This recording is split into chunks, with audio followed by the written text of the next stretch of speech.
Hi hello నమస్తే. నేను మీ కట్టా కార్తీక్. కూటమి అధికారంలోకి వచ్చిన 6 నెలల్లో ఒకటే చర్చ పెద్ద ఎత్తున నడుస్తా ఉంది. రెడ్ బుక్ అమలెప్పుడు? వైసీపీ నాయకుడు అరెస్ట్ ఎప్పుడు? టీడీపీ నాయకుడిని చంద్రబాబు నాయుడు గారిని, ఆయన కుటుంబాన్ని, పవన్ కళ్యాణ్ గారిని, ఆయన కుటుంబాన్ని, టీడీపీ నాయకుల్ని, జనసేన నాయకుల్ని పెద్ద ఎత్తున ఇబ్బంది పెట్టినటువంటి వైసీపీ నాయకులు, బండబూలు తిట్టిన వైసీపీ నాయకులు, వాళ్ళ అరెస్ట్ ఎప్పుడు జరగబోతుందని చాలా పెద్ద చర్చ నడుస్తూ ఉంది. వైసీపీ నాయకులు మాత్రం రెడ్ బుక్ అమలవుతుందని, రెడ్ బుక్ రాజ్యాంగమే ఆంధ్రప్రదేశ్లో నడుస్తుందని సాక్షాత్తు మాజీ ముఖ్యమంత్రి వైసీపీ అధినేత జగన్మోహన్ రెడ్డి గారు కూడా అనేకసార్లు కామెంట్ చేస్తూ వచ్చారు. కానీ క్యాడర్లో మాత్రం టీడీపీ, జనసేన క్యాడర్లో మాత్రం రెడ్ బుక్ నడవట్లేదు, అరెస్టులు జరగట్లేదు అనేటువంటి ఒక బాధ, ఆక్రందన, ఆవేదన మాత్రం పెద్ద ఎత్తున నడుస్తూ వస్తుంది. దానికి చెక్ పెడుతూ నారా లోకేష్ గారు నిన్న ఒక సమాధానం చెప్పే ప్రయత్నం చేశారు. రెడ్ బుక్ తన పని తను చేసుకోబోతుంది, పరిపాలన కూడా తన పని అది చేసుకోబోతుంది, రెండు ప్యారల్గా నడుస్తాయని చెప్పుకుంటూ వస్తారు. అసలు రెడ్ బుక్ నడుస్తుందా లేదా? నడిస్తే రాబోయే కాలంలో ఏం జరిగేటువంటి అవకాశం ఉంది? చర్చించుకునే ప్రయత్నం చేద్దాం. మనతో ఉన్నారు సీనియర్ జర్నలిస్ట్ లలిత్ కుమార్ గారు. సార్ నమస్కారం. నమస్తే కార్తీక్. సార్, రెడ్ బుక్ మీద నారా లోకేష్ గారు మరొకసారి ఆసక్తికరమైన కామెంట్స్ చేశారు.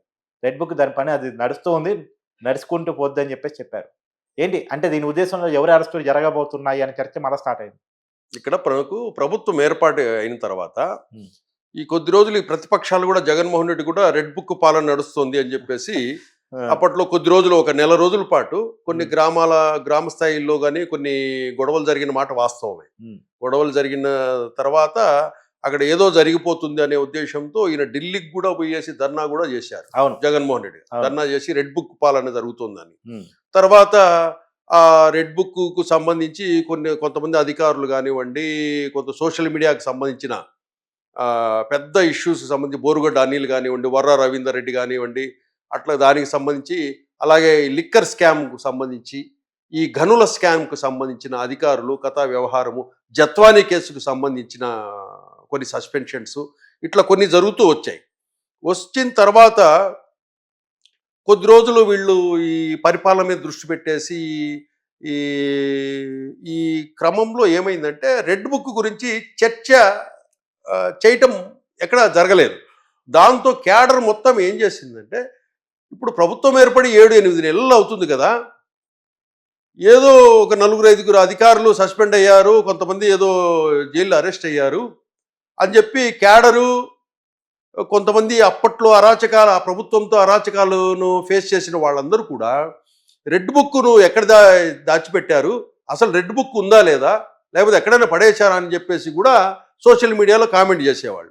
అసలు లోకేష్ రెడ్ బుక్ ఎక్కడ పెట్టాడో సమాధానం చెప్పాలని కూడా ప్రశ్నించారు. ఇక్కడ దాంతో ఏమైందంటే, నిన్న ఈ చర్చ ఎప్పుడైతే కార్యకర్తల్లో వీళ్ళల్లో జరగడము, ఎక్కడికి వెళ్ళినా కూడా రెడ్ బుక్ సంగతి ఏంది, అరెస్టుల సంగతి ఏంది అని ప్రశ్నించడంతో నిన్న చంద్రగిరిలో కార్యకర్తలతో మాట్లాడుతూ ఒక క్లారిటీ ఇచ్చారు. రెడ్ బుక్ దాని పని తాను చేసుకుపోతుంది అని.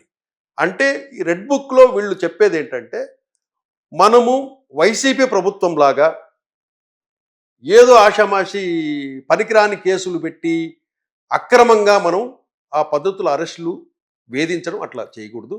అప్పుడు అరాచకం ఎవరైతే చేశారో దానికి సంబంధించిన ఒక ఫ్రేమ్వర్క్, సాక్ష్యాధారాలు, ఆ కేస్ స్ట్రక్చర్ను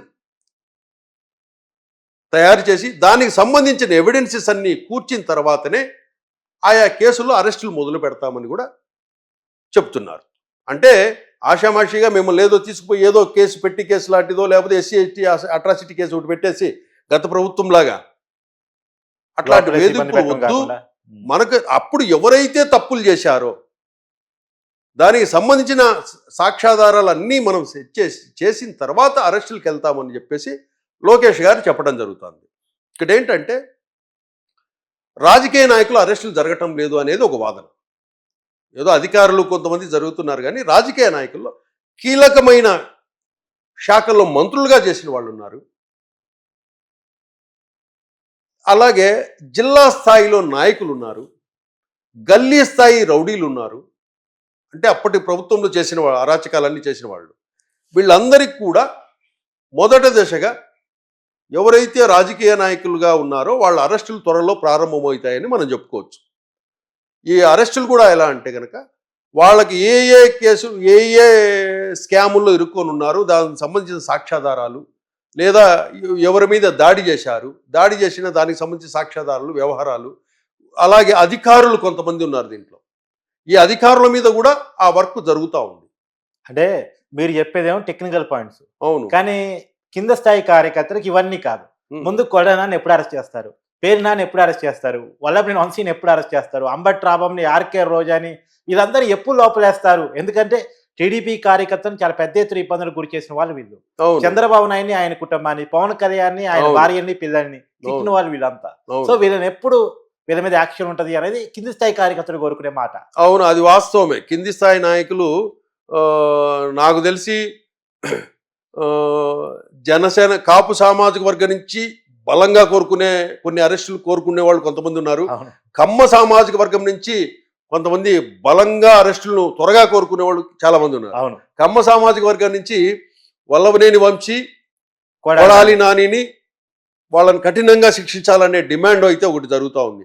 అట్లాగే కాపు సామాజిక వర్గంలో కొంతమంది పేర్ని నాని, అట్లా కొంతమందిని యాక్షన్ తీసుకోవాలి అనేది ఒకటి. వాళ్ళు మాత్రం అది చూస్తున్నారని, అది మీరు చెప్పిన మాట వాస్తవమేది. కాకపోతే అది మనం అరెస్ట్ను ఒక స్ట్రక్చర్గా చేయాలి, ఒక పద్ధతిగా. దానికి సంబంధించిన సాక్ష్యాధారాలు, కేసులు, వాళ్ళు చేసిన తప్పులు, దాని ఎవిడెన్సెస్. మీరేమో ఆ పాయింట్ చెప్తున్నారు. అవును. కానీ రఘురామకృష్ణరాజుని పుట్టినరోజు నాడు అరెస్ట్ చేశారు. అవును. చంద్రబాబు నాయుడిని 4 సార్లు అంటే అప్పటికి 3 సార్లు చేస్తున్నారు, 4 సార్లు ప్రతిపక్ష నాయకుడిగా చేస్తూ ఉన్నారు, ప్రతిపక్ష నాయకుడిగా అప్పుడు ఉన్నారు. అలాంటి వ్యక్తిని పెళ్లి రోజు కంటే ముందు అరెస్ట్ చేసినటువంటి సందర్భం.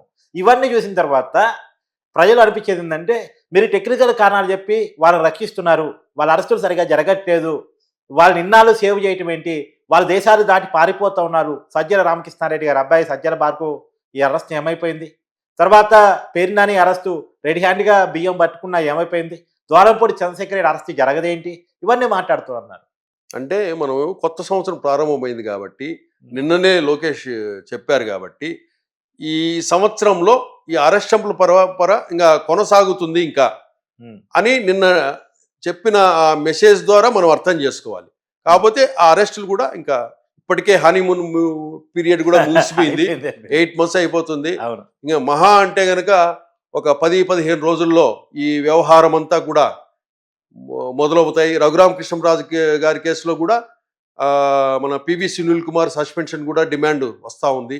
ఎందుకంటే జత్వాని కేసులో వీళ్ళందరినీ ఐపీఎస్లు చేశారు కాబట్టి, రఘురామ్ కేసులో కూడా పివి సునీల్ కుమార్ని సస్పెండ్ చేయాలని ఒకటి ఉంది. దాంట్లో జగన్మోహన్ రెడ్డి కూడా A3గా ఉన్నాడు కాబట్టి ఆయనకు కూడా లండన్ నుంచి వస్తూనే నోటీసులు ఇచ్చే విచారణ పిలిపించే ఛాన్స్ కూడా వస్తుంది. కాబట్టి ఇంకొద్ది రోజులు ఓపిక పడితే లోకేష్ గారు చెప్పినట్టు రెడ్ బుక్ తన పని తాను చేసుకుపోతుందనే దాన్ని మనం విశ్వసించవచ్చు. కాకపోతే అరెస్టును చేసేటప్పుడు పకడ్బందీగా మనం ఏదో వాళ్ళను ఇరికించాలనే ఉద్దేశంతో కాకుండా, వాళ్ళు చేసిన తప్పుల్ని, అంటే ఆ తప్పులను మనం ప్రూవ్ చేసే విధంగా ఎవిడెన్సెస్ కలిపి కోర్టు దగ్గర పెడితే మస్ట్గా వాళ్ళకు రిమాండ్ విధించే విధంగా ఉండాలనే ఉద్దేశంతో ఆ స్ట్రక్చర్ వర్క్ జరుగుతూ ఉందనేసి లోకేష్ కూడా చెప్పాడు. కాబట్టి మనం కొద్ది రోజులు ఆగితే ఈ కార్యకర్తలు వీళ్ళంతా ఏదైతే కొంచెం ఇదిగా ఉన్నారో అవన్నీ అరెస్టులు కూడా మొదలవుతాయి. అంటే మీరు అన్నట్టు కొంతకాలం ఆగటానికి జనానికి కొంత ఇబ్బంది లేదు, కానీ వాళ్ళు మళ్ళీ రెచ్చిపోతున్నారు కదని. వర్మ అరెస్టు మీడియా ఛానల్కి వచ్చి ఇంటర్వ్యూ ఇవ్వగడుతున్నారు కానీ పోలీసులు చెక్కలేదా? ఇలాంటి ఎగ్జాంపుల్ వర్మ ఉదాహరణ తీసుకుంటే అవును, ఇలాంటి అనేకం కనపడుతున్నాయి. కాబట్టి ముందు మనకు ఒక 10-15 రోజులు ఆగితే అరెస్టులు, వివిధ కేసులు ఉన్నాయి, కొన్ని పెండింగ్ చాలా వరకు ఉన్నాయి. ఆ పెండింగ్ అన్నీ ఒక్కొక్కటి 1 by 1 చేసుకుంటూ వస్తారు. నేను అదే చెప్పా, హనీమూన్ పీరియడ్ అయిపోయింది కదా, కొత్త సంవత్సరం ఉంది కాబట్టి ఈ సంక్రాంతి వరకు ఆగారు. అలాగే ఈ మంత్ ఎండింగ్లోనే కొన్ని పోస్టులు కూడా, నామినేటెడ్ పోస్టులు కూడా క్లియర్ చేస్తున్నారు. క్లియర్ చేసేసి ఎవరి వర్క్స్ వాళ్ళు, నెక్స్ట్ ఎలక్షన్స్ ఉన్నాయి, పంచాయతీ లోకల్ బాడీ ఎలక్షన్స్ ఉన్నాయి, వాటి మీద దృష్టి సారించాలి. కాబట్టి ఈ వర్క్ లోకేష్ ఏదైతే చెప్పాడో అది చేస్తాడనే నమ్మకము కార్యకర్తల్లో వీళ్లకు ఉంది. కాబట్టి నిన్ననే ఆ విషయాన్ని రెడ్ బుక్ పనిచేస్తుందని వాళ్లకు గుర్తు చేశాడంటే దాని వెనుక అర్థం వేరు. కాబట్టి త్వరలో అరెస్టులు జరుగుతాయని మనం ఆశిద్దాం. కార్తీక్, థ్యాంక్స్.